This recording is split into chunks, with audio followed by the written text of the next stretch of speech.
మీరందరూ collectors, collection of revenue. ఇప్పటికి కూడా మీ అందరికి ఎందుకు రిమైండ్ చేస్తుందంటే మీ మైండ్ లో నుంచి అది తీసేయాలి. ఇప్పుడు మీరు chief executive of the district, collector and magistrate. Magistrate అన్నప్పుడు ఎక్కడ కూడా ఎలాంటి అవాంఛనీయ సంఘటనలు జరగకుండా అదే మాదిరిగా ఫ్యూచర్ ని మీరు ప్లాన్ చేసే పరిస్థితిలో ఉండాలి. అట్లా కాకుండా ఒక అథారిటేరియన్ గా మేము రూమ్ లో నుంచి బయట రాము, లేకుంటే కలెక్టర్ అంటే దర్బార్ ఉంటుంది. ఇంతమంది పాత రోజులు ఉండేటివి నాకు బాగా జ్ఞాపకం. ఎంఆర్ఓ ఆఫీస్ ఉండేది. మీరు కొత్త కాబట్టి, మీరు కొంత యంగ్స్టర్స్ కాబట్టి మీకు తెలియదు. ఏసీ రూమ్ లో కూర్చొని పంకా పెట్టుకునేవాళ్ళు.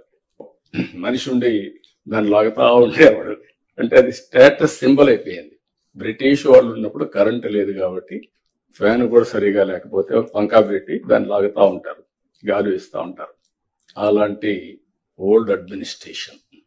కలెక్టర్స్ కూడా నేను నాకు 30 సంవత్సరాల నుంచి మిమ్మల్ని చూస్తున్నాను. నేను ముఖ్యమంత్రిగా అంత మునుపు కూడా చూశాను. 45 years 47 years చూశాను.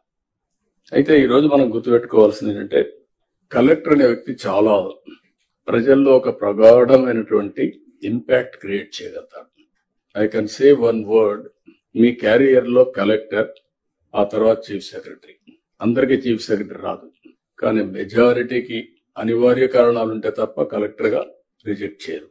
ఈ విషయం మీరు గుర్తుపెట్టుకోవాల్సిన అవసరం ఉంది. ఆ కలెక్టర్ గా మీరున్న సమయంలో మీరు చేసే పనులు, మీరు ప్రజల్లో మీరు చేసిన పనుల వల్ల వచ్చే ఇంపాక్ట్ శాశ్వతంగా ఉంటాయి. ఇప్పటికి కూడా కొంతమంది కలెక్టర్స్ గురించి మాట్లాడుతూ ఉంటాం.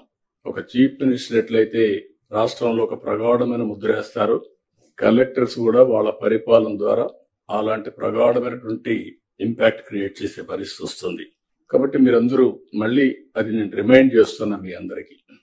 రొటీన్ అడ్మినిస్ట్రేషన్ ఉంటే మీకు 9 నెలలు అయింది, ఇంకొక 3 నెలలు 6 నెలలు సంవత్సరం అవుతుంది, మళ్ళీ రొటీన్ గా ఇంకొక పోస్ట్కి పోతారు. అది కాదు. What you have achieved during your tenure is very important. ఇది మీరు గుర్తుపెట్టుకోవాల్సిందిగా నేను కోరుకుంటూ